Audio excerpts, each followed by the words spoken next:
Meus queridos, vamos abrir nossa Bíblia no Evangelho segundo Marcos, capítulo 3.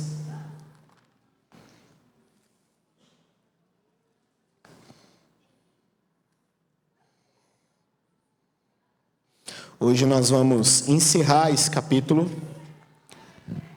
e dando sequência à nossa série de exposições dentro do livro de Marcos. Nós estamos hoje na mensagem de número 15 dentro desse evangelho e hoje encerramos aí o capítulo de número 3, mais um daqueles diálogos do Senhor Jesus com alguns grupos tentando de alguma forma impedir ou atrapalhar um pouco ali o seu ministério. Então hoje o nosso texto é Marcos capítulo 3, verso 31 até o verso 35, e eu peço que você possa acompanhar a leitura aí na sua Bíblia, e enquanto eu faço a leitura aqui em voz audível. Diz assim: nisto, depois de tudo o que aconteceu, depois de parentes de Jesus aparecerem lá para tentar prender Jesus, depois de fariseus e escribas que vieram de Jerusalém chegarem lá e chamarem Jesus de Beelzebu, ou que trabalha por Beelzebu, pelo maioral dos demônios. Então, após isso, chegaram a mãe e os irmãos de Jesus, e tendo ficado do lado de fora, mandaram chamá-lo. Muita gente estava sentada ao redor de Jesus, e alguns lhe disseram: olhe, a sua mãe, os seus irmãos e as suas irmãs estão lá fora, procurando o Senhor. Então Jesus perguntou: quem é a minha mãe e quem são os meus irmãos? E olhando em volta para os que estavam sentados ao seu redor, disse: eis minha mãe e meus irmãos. Portanto, aquele que fizer a vontade de Deus, esse é meu irmão, minha irmã e minha mãe. Somente até aí a palavra do Senhor. Feche seus olhos mais uma vez, nós vamos orar ao Senhor mais esse instante. Obrigado, Deus, pela Tua palavra. Obrigado, Senhor Deus, ó Pai, por podermos estar diante dela, abri-la nesse momento e sermos instruídos por ela. Pedimos ao Senhor que fale aos nossos corações. Tua palavra foi lida, vai ser exposta, aplicada nesse momento. Ó Deus, em nome de Jesus, que o Senhor possa me capacitar, Deus, e que eu fale, ó Deus, do Senhor e tão somente do Senhor. Me ajude a ser fiel ao Senhor e à Tua palavra. É o que nós oramos, em nome de Jesus. Amém. Amém.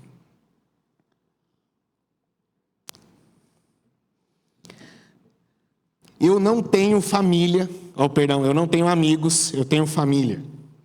Essa é uma frase muito famosa de um personagem de filme, que ele diz isso inúmeras vezes, ao longo dos 10 filmes dessa, não sei se eu posso chamar sequência ou grande série chamada Velozes e Furiosos. Muita gente não gosta, acha exagerado demais, carros que quase voam, carros que perfuram a terra, quase que encontram petróleo de tão fundo que eles vão. Tem gente que acha isso um tanto quanto exagerado, mas eu gosto. Eu gosto desse exagero, eu gosto do filme, gosto dos personagens, e acho o Dominic Toretto, que é talvez a figura central da história, e que é o autor dessa frase de que não tem amigos, mas sim família, eu acho ele um personagem um tanto quanto interessante. E o interessante e o legal dessa franquia Velozes e Furiosos é que, além de carros, além de exageros, de explosões, perseguições, corridas clandestinas, o foco central da história é a família. É o grande foco central. Talvez você não percebeu. Eu aconselho você a rever os 10 filmes e tentar, aí, quem sabe, de alguma forma, perceber essa história, o tema central, que é família, na história desses filmes. Onde eles nos demonstram, mesmo que às vezes de forma exagerada, e às vezes até um tanto quanto caricata, que a família, por vezes, ela não é simplesmente formada de pessoas que compartilham a mesma genética, mas às vezes existem laços mais profundos que nos ligam e nos tornam família. Esse é o grande ponto do filme. Esse é o grande ponto desse personagem chamado Toretto. E é também o grande ponto do nosso sermão dessa noite. Nós vamos perceber um pouco sobre isso.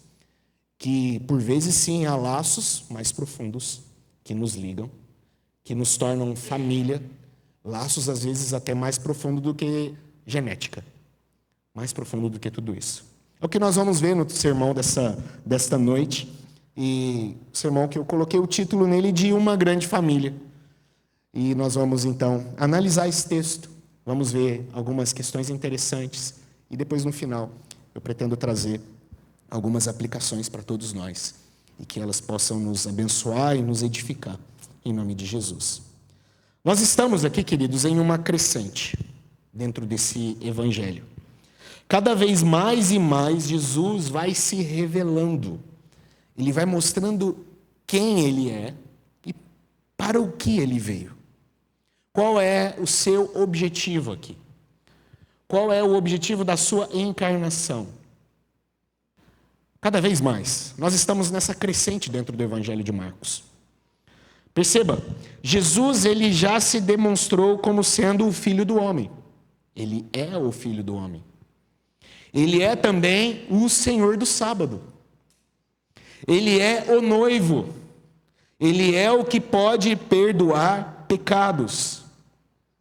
E como nós aprendemos na última exposição, ele é aquele que irá esmagar a cabeça da serpente. Ou seja, ele é a semente prometida de Gênesis 3,15. Tudo isso nós já aprendemos até aqui no Evangelho de Marcos. Então perceba, nós estamos numa crescente. Jesus está mostrando quem ele é e o que ele veio fazer. Qual é a sua obra? Qual é o motivo da sua encarnação? Foi o que nós aprendemos sobre Jesus até aqui. E o nosso texto vai nos trazer mais uma informação importante sobre um outro aspecto de Jesus para comigo e com você. Ele é tudo isso: o Filho do Homem, o Senhor do sábado, o noivo. Ele é aquele que perdoa pecados. Ele é a semente que esmagará a cabeça de Satanás. Mas ele é também nosso irmão. É o que nós vamos aprender aqui nesse texto. Queridos, nós cremos em um Deus trino. Nós cremos nesse Deus. Um Deus que se revela na pessoa do Pai, na pessoa do Filho e na pessoa do Espírito Santo. Eles são um em essência. A doutrina da Trindade define isso. Eles são um em essência.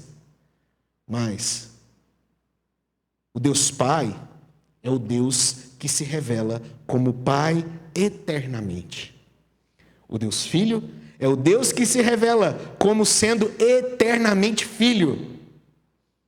E isso funciona e trabalha em Deus de uma forma maravilhosa e perfeita.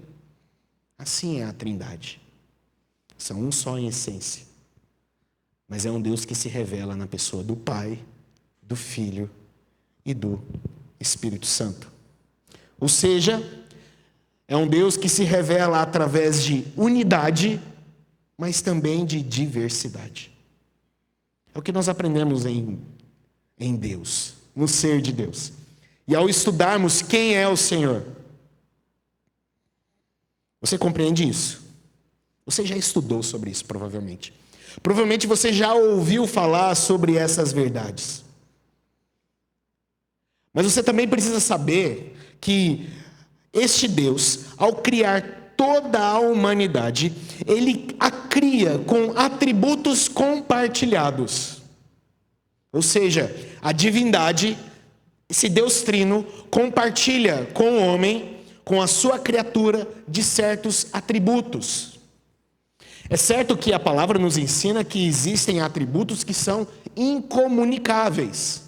Por exemplo, a onipresença, A onipotência, a onisciência do eterno são atributos incomunicáveis. Nenhum homem é onisciente, nem onipresente, nem onipotente. Nenhum homem. Mas existem atributos, sim, que esse Deus comunica com a sua criação.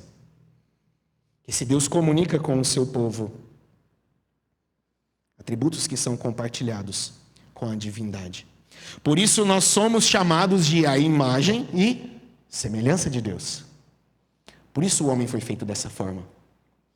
Por isso eu e você temos esta característica. E ao criar então o homem, um desses atributos divinos que foram então compartilhados é o atributo relacional. Porque esse Deus trino, um em essência, que se revela na pessoa do Pai, Filho e Espírito Santo, há entre eles um relacionamento perfeito, onde Pai, Filho e Espírito se relacionam de uma forma santa. Há um relacionamento íntimo entre eles, Pai, Filho e Espírito Santo. Onde eles trabalham juntos, onde eles operam juntos, onde eles atuam juntos. Assim é a Trindade. E esse Deus trino, que se relaciona nas três pessoas, ele compartilha esse atributo relacional com o homem. E nós já percebemos isso logo no início da palavra de Deus, onde nos são apresentados ali Adão e Eva. Deus, ao criar esse homem, ele coloca esse homem em um relacionamento. Ele coloca esse homem em uma família. A família, então, aqui já nos ensina a palavra, foi algo formado pelo próprio Deus. Começou com o próprio Deus. E com o objetivo de apontar para o relacionamento perfeito da Trindade. Esse é o objetivo da família. Esse é o objetivo desse atributo que Deus compartilha com o seu povo. Por vezes você tenta imprimir em Deus as suas características. Mas desde o começo da história, a Bíblia nos ensina que é o contrário. É Deus imprimindo em nós as suas características. É o que a Bíblia nos ensina. Nós vamos analisar esse texto, queridos, com a expectativa de que, conhecendo mais a Deus e a família de Deus, e o que é para Deus família, possamos também entender mais sobre nós, mais sobre a nossa família terrena. Então eu gostaria que você se atentasse para o que você vai ouvir e aprender essa noite. E que você se atente com expectativa, você se atente com fé. Vamos lá, verso 31 e verso 32. Volte seus olhos para a palavra de Deus. Nós vamos perceber que Deus se encarna em uma família. É a primeira coisa que o texto nos apresenta. O Filho de Deus, ele não se materializou na terra do nada. Não foi assim que funcionou. Ele não apareceu do nada andando no meio do deserto. Não foi assim que Jesus se encarna. Não é assim que Jesus se fez homem. Não foi dessa forma. O Filho de Deus, o Cristo, Jesus, nasce. E nasce dentro de uma família. É o que a palavra nos aponta e nos ensina. Ele chegou como um bebê, ele foi criado, aprendeu a andar, aprendeu a falar, se amamentou, se aconchegou no colo de Maria, nasceu na família de José. E agora, ao contrário do que aconteceu no verso 21, onde os parentes de Jesus, talvez primos, tios, ou até conhecidos próximos, são as possíveis traduções, lá para o verso 21 do nosso capítulo 3, agora, com esse intuito agora, a mãe, os irmãos de Jesus aparecem ali. Não só parentes, mas é a sua família, sua mãe. e seus irmãos aparecem ali agora. Sim, Jesus teve uma mãe e sim, ele também teve irmãos. É o que a palavra nos ensina aqui. É o que nós aprendemos desse texto. E irmãos aqui são, de fato, irmãos de sangue, que compartilhavam da mesma família, compartilhavam ou nasceram do mesmo ventre que Jesus nasceu. Eram irmãos dele. Eram filhos de Maria, filhos de José. Saíram do mesmo ventre que Jesus. A ideia do texto é justamente essa. Foram essas pessoas que apareceram ali nesse momento. Queridos, Mateus capítulo 12, verso 46 e 47. Marcos 6, verso 3. Lucas 8, de 19 a 20. João 2, verso 12. João 7, verso 3, verso 5, verso 10. Atos 1, verso 14. Todos estes textos têm algo em comum. E o que eles nos ensinam? Eles nos mostram que, além de Jesus, Maria teve outros filhos. Todos eles nos mostram. Maria não teve um único filho. Jesus, e como a Igreja de Roma defende, depois foi para sempre e eternamente virgem. Não foi. A Bíblia é muito clara em dizer que ela teve filhos, sim. E teve filhos com José, sim. Eram irmãos de Jesus. Lucas capítulo 2, verso 7 nos diz algo interessante. Nos diz que ela deu à luz ao seu filho primogênito. Lucas 2, 7. Então, se Jesus é o filho primogênito, quer dizer que ele é o mais velho. Houveram outros depois. Mateus capítulo 1, verso 25, nos informa que o casamento de José e Maria não foi consumado até que ela desse à luz a Jesus. O que quer dizer isso? Que eles não tiveram relação íntima até Jesus nascer. É o que a palavra nos ensina. Então, Jesus teve irmãos que nasceram do mesmo ventre que ele. Filhos de Maria, filhos de José. E são esses quem aparecem nesse momento. Parentes chegaram para prender Jesus, lá no verso 21, lembra que eu disse? Lá no verso 21 vai dizer que eles estavam dizendo que Jesus estava louco e foram lá com o intuito de prender Jesus. Quem sabe internar Jesus num hospital psiquiátrico, não sei. Mas eles foram lá com essa intenção de prendê-lo. Jesus está maluco, vamos lá conter ele, porque ele está falando umas doideiras aí. Esse foi o intuito lá, a gente já passou por esse texto. Após isso, fariseus importantes e também escribas importantes vêm de Jerusalém para ver o que está acontecendo. Como assim os fariseus e escribas de Cafarnaum não estão dando conta de conter um homem? Eles chegam lá, ouvem o que Jesus está ensinando e o que eles dizem? Olha, ele faz isso, mas não é Deus fazendo. É o próprio Satanás fazendo por intermédio dele. Eles estão querendo atrapalhar o ministério de Jesus. Primeiro os parentes, depois os escribas. E agora o nível sobe. Tios, primos, ou quem sabe amigos foram, não deu certo. Escribas e fariseus importantes de Jerusalém foram e não deu certo. O homem continua falando. Quem vai agora? A mãe e os irmãos. Eles vão até lá. O nível sobe, eles chegam. Antes que a coisa piore para Jesus.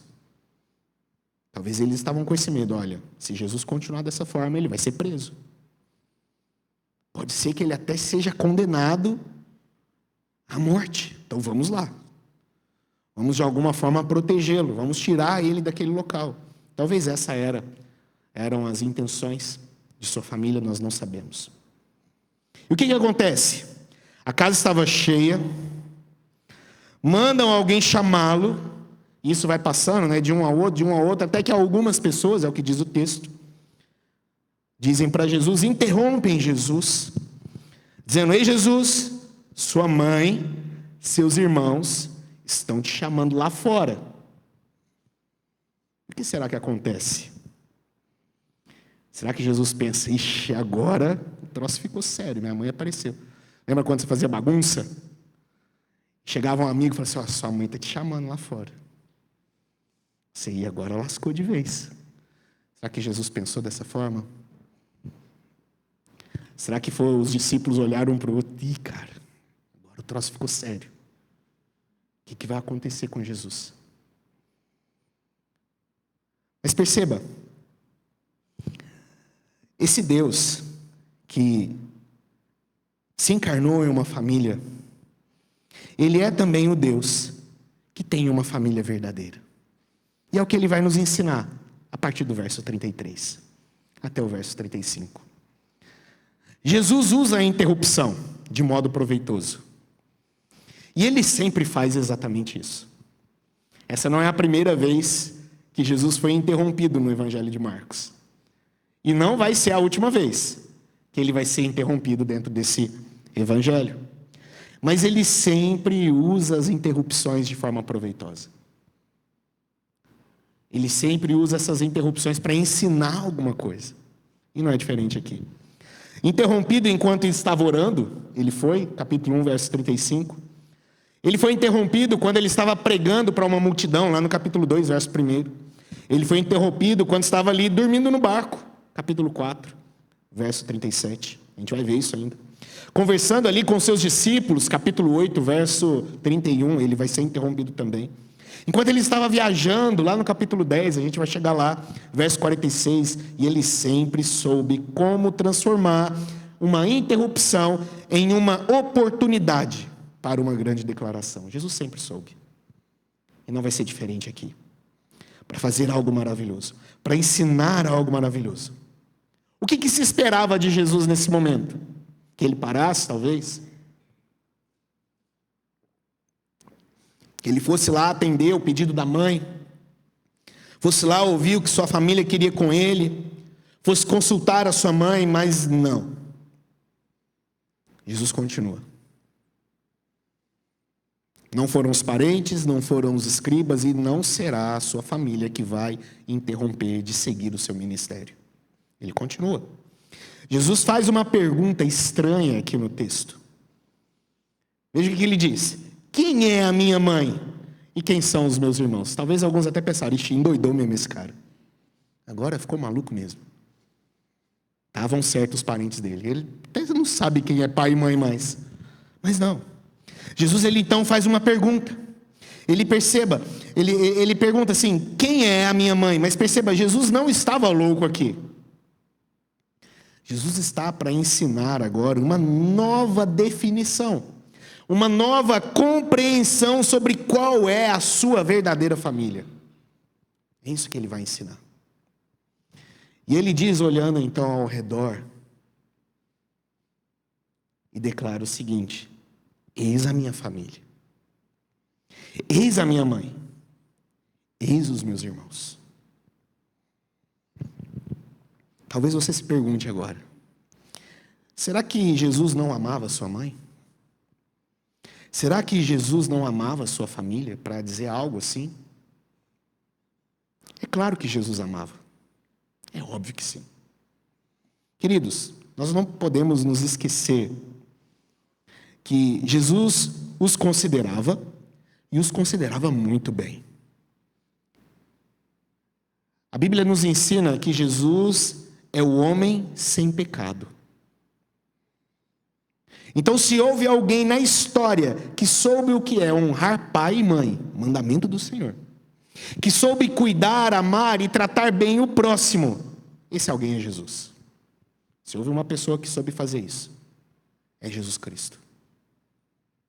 Ele é o homem sem pecado.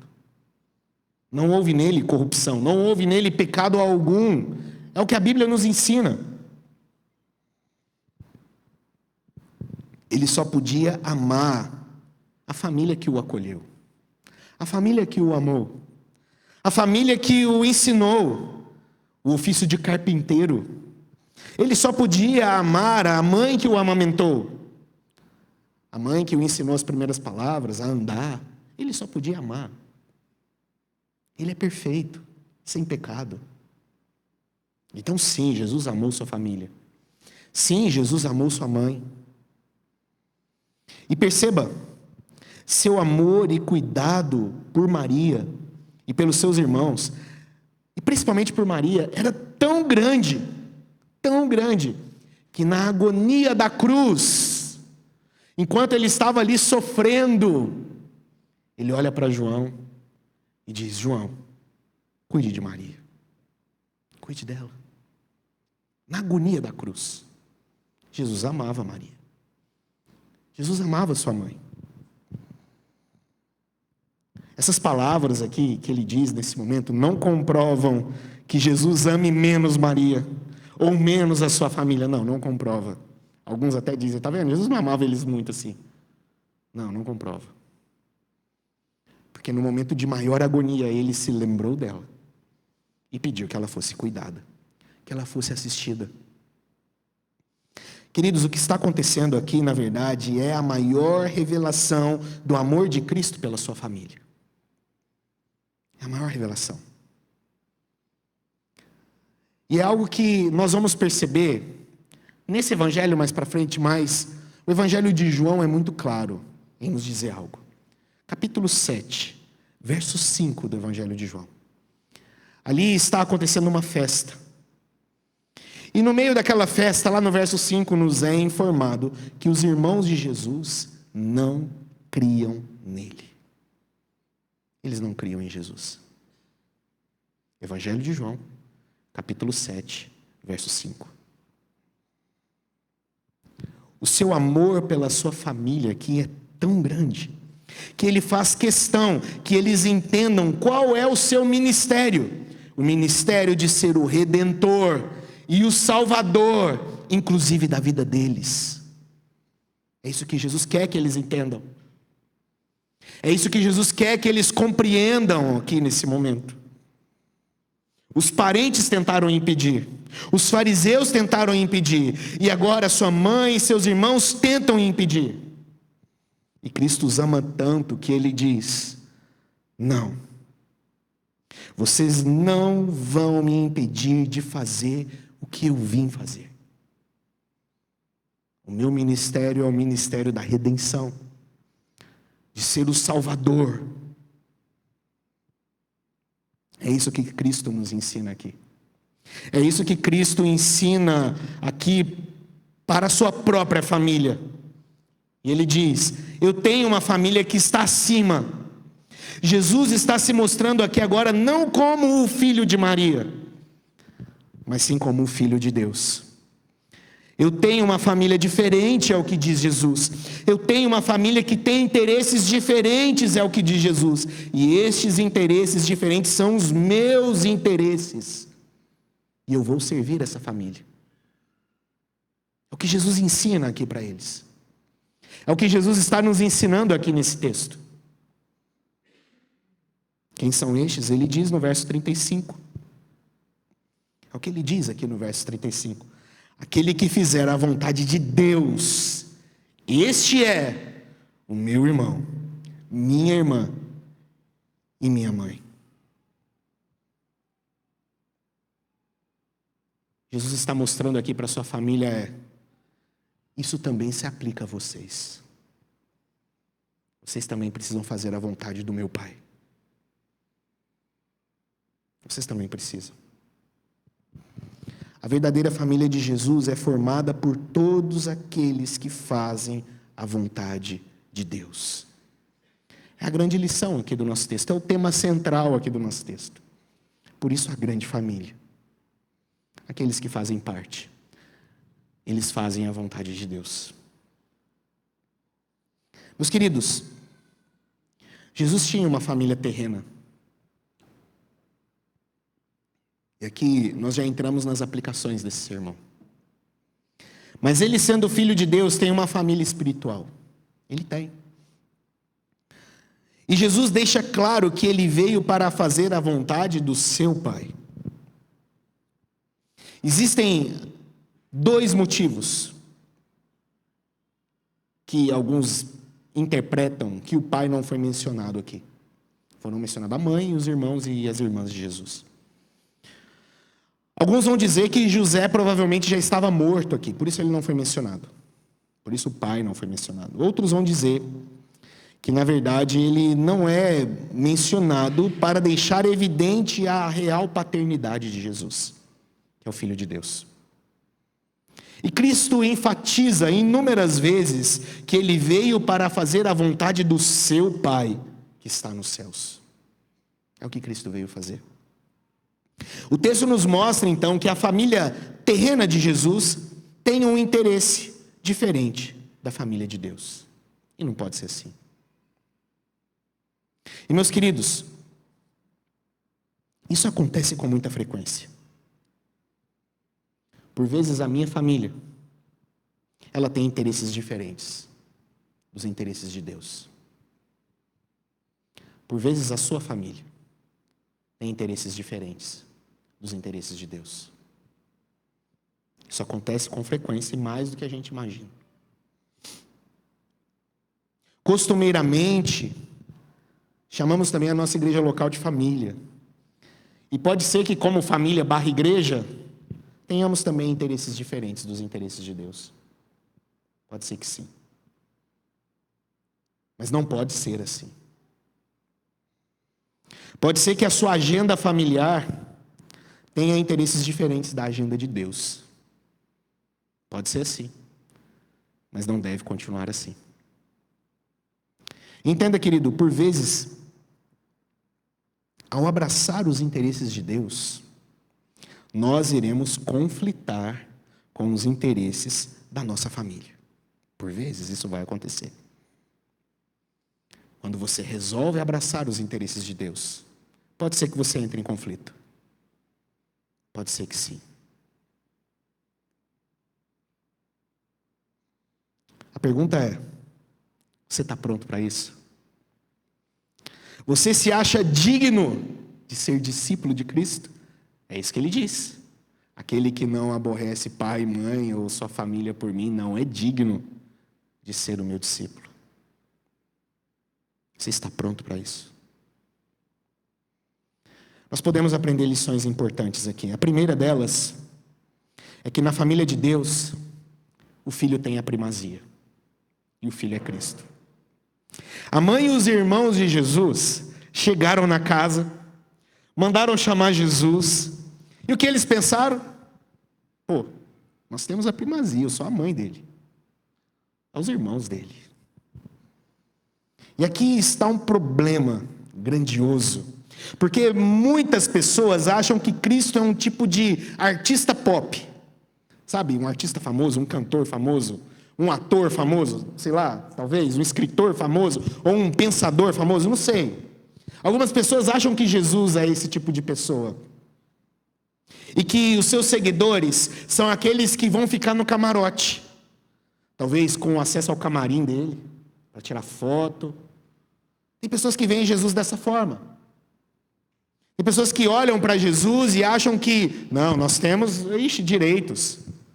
Sou princesa, príncipe, tenho acesso a ele. A família de Jesus achava que só chegar lá e dizer quem eles eram era o suficiente.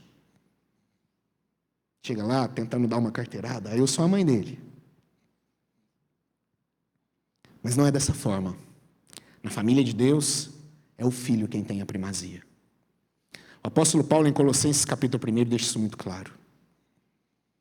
Que Deus faz todas as coisas para que ele tenha a primazia. É o que a palavra nos ensina. Meu querido, aquela conversa de que, eu sou filho de membro fundador da igreja. Minha família está aqui, sei lá, há 137 anos. Eu tenho todo o direito. Provavelmente você já ouviu isso. No céu, isso não vai servir de nada. Nada. Estou só te lembrando disso. De nada vai servir isso no céu. Jesus deve ter a primazia no seu lar. Sua família vive em prol de Jesus e não o contrário. Como igreja, vivemos em prol de Cristo e não o contrário. Nós temos a melhor doutrina. Beleza, ótimo. Precisamos sim zelar por isso. Mas a primazia é de Cristo. E sempre é de Cristo. E precisa ser de Cristo. É a primeira coisa que nós aprendemos aqui nesse texto. Na família de Deus, o filho tem a primazia. Segunda coisa, na família de Deus, os membros dela fazem a vontade do Pai. É a segunda coisa que nós aprendemos. Como eu já disse, a verdadeira família de Jesus é formada por todos aqueles que fazem a vontade de Deus. Essa é a verdadeira família de Jesus. Mas, pastor, a gente aprende que não conseguimos fazer a vontade de Deus. Sim, isso é verdade. Nós não conseguimos. Nós falhamos e falhamos miseravelmente nessa tentativa de fazer a vontade de Deus. Mas aqui mais uma vez entra o papel importantíssimo do Deus Filho.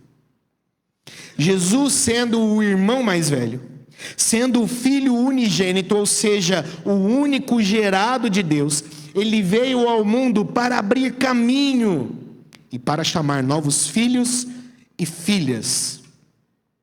Como a carta de Hebreus, lá no capítulo 2, nos ensina que ele, como nosso irmão mais velho, chama pecadores para se tornarem membros da família de Deus, como seus irmãos e como suas irmãs, e agora por causa dele e nele nos tornamos coparticipantes de sua obra.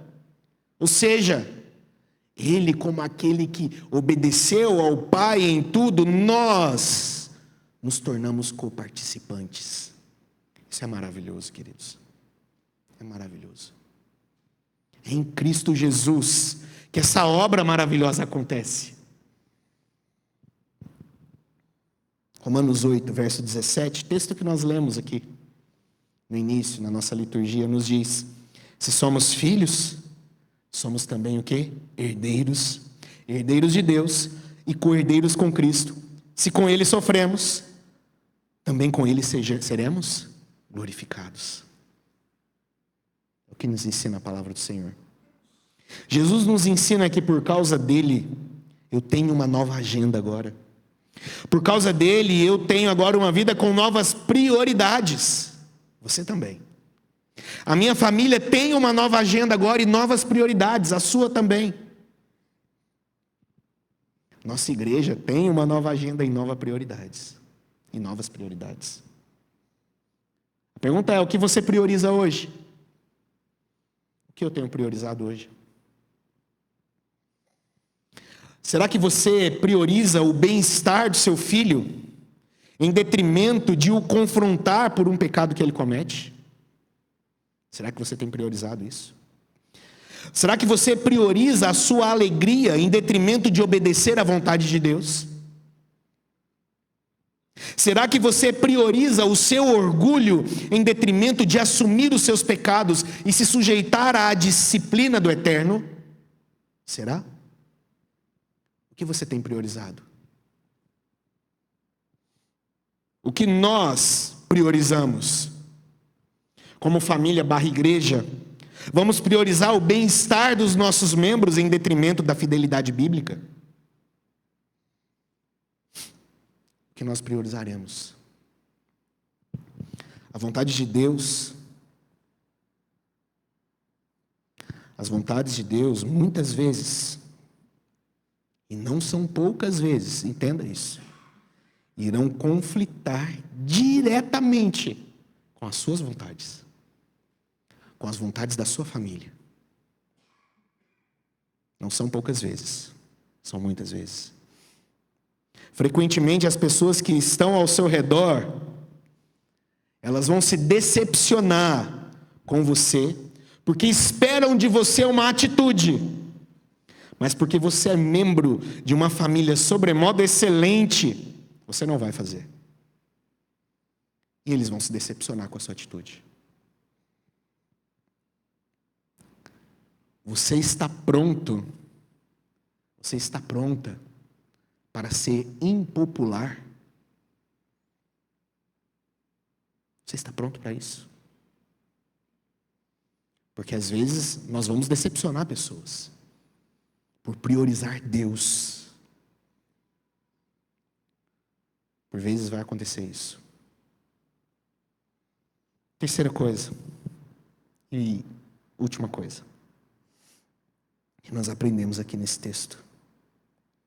Na família de Deus, há um relacionamento especial. Eu gostaria de encerrar com essa última aplicação. O texto nos ensina que na família de Deus, o Deus Filho tem primazia. Que os interesses são os interesses do Deus Pai. Mas nos mostra também que nesta família existe um relacionamento mais belo e profundo, que você não irá experimentar em nenhum outro lugar. Nenhum outro lugar. Já vou falar aquela expressão. Vou beber água primeiro, peraí. Peça à mãe que o filho atende. Já ouviu essa expressão? Alguém já? Levanta a mão aí, por favor.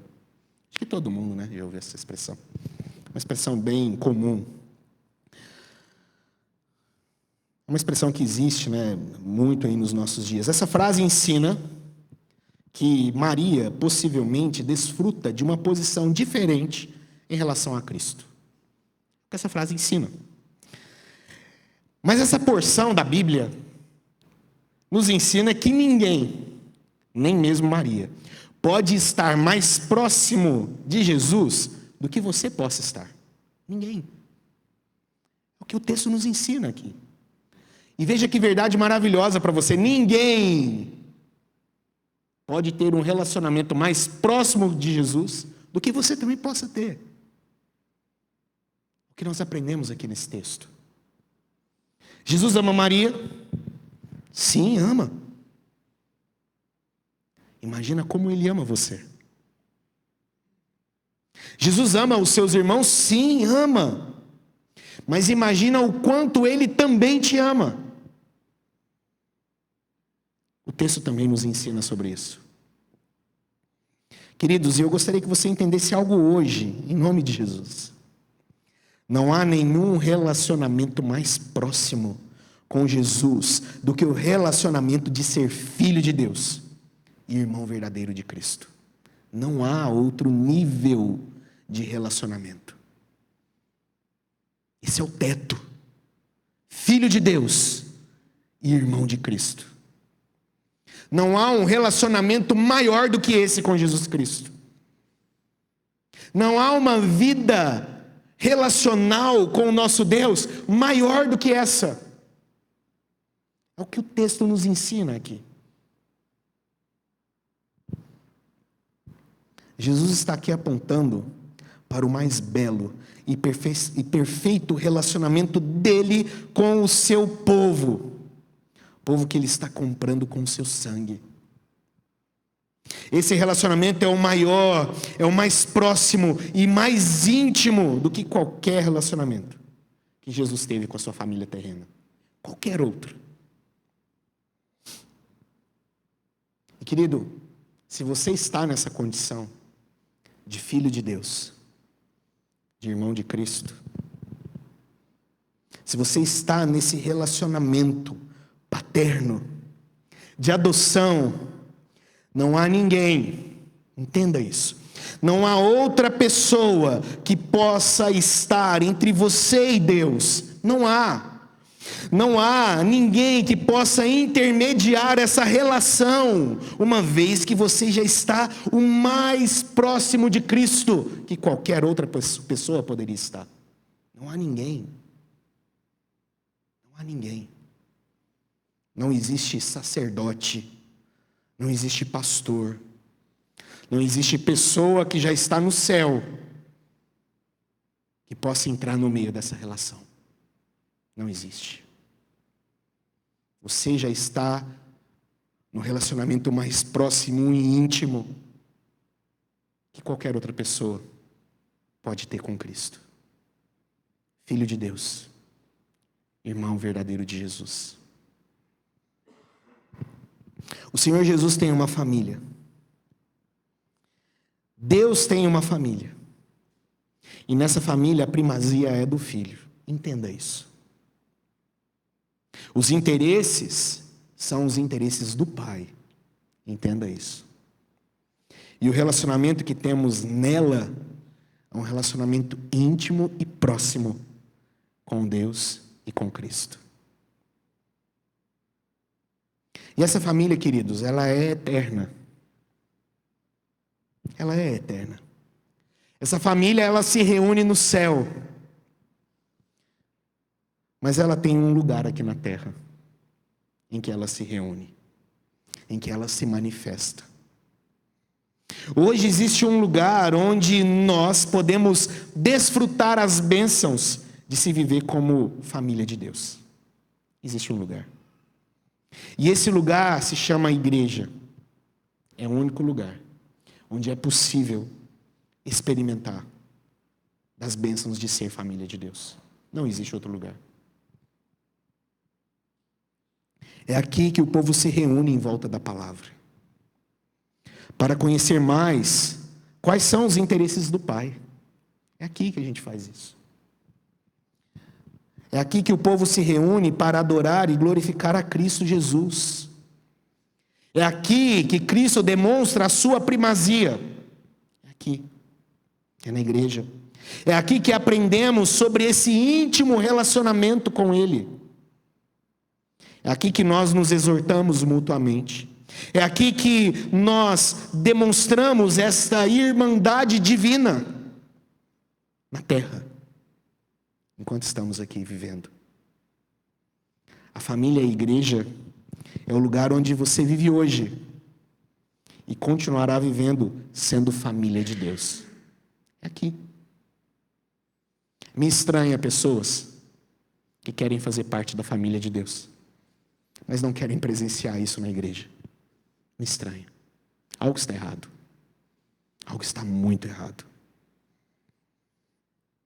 Independente de onde você esteja, independente. Se você está em outro país, se você está longe de casa, longe da sua terra, do seu estado, se há ali povo de Deus, ali você vai encontrar irmãos e irmãs que têm com você um vínculo maravilhoso. Ali você vai encontrar. Independente de onde você estiver. Se há ali povo de Deus que se reúne, ali você encontra irmandade. Ali você encontra irmãos e irmãs. Ali você encontra desse vínculo maravilhoso. Há em mim, com os meus filhos, e eu tenho 3, um vínculo de paternidade e filiação.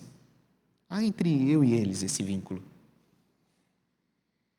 Sou o pai deles, eles são os meus filhos. Mas, queridos, quando eles reconhecerem, e quando eles reconhecem Cristo, e eu os ensino isso, quando eles reconhecem Cristo como suficiente Salvador, quando eles reconhecem Deus como o Pai perfeito, eu vou ter com eles um vínculo sobremodo excelente. Sobremodo excelente. Seremos filhos de Deus e irmãos de Cristo. É infinitamente maior, infinitamente melhor e perfeito do que o vínculo que eu hoje tenho com eles.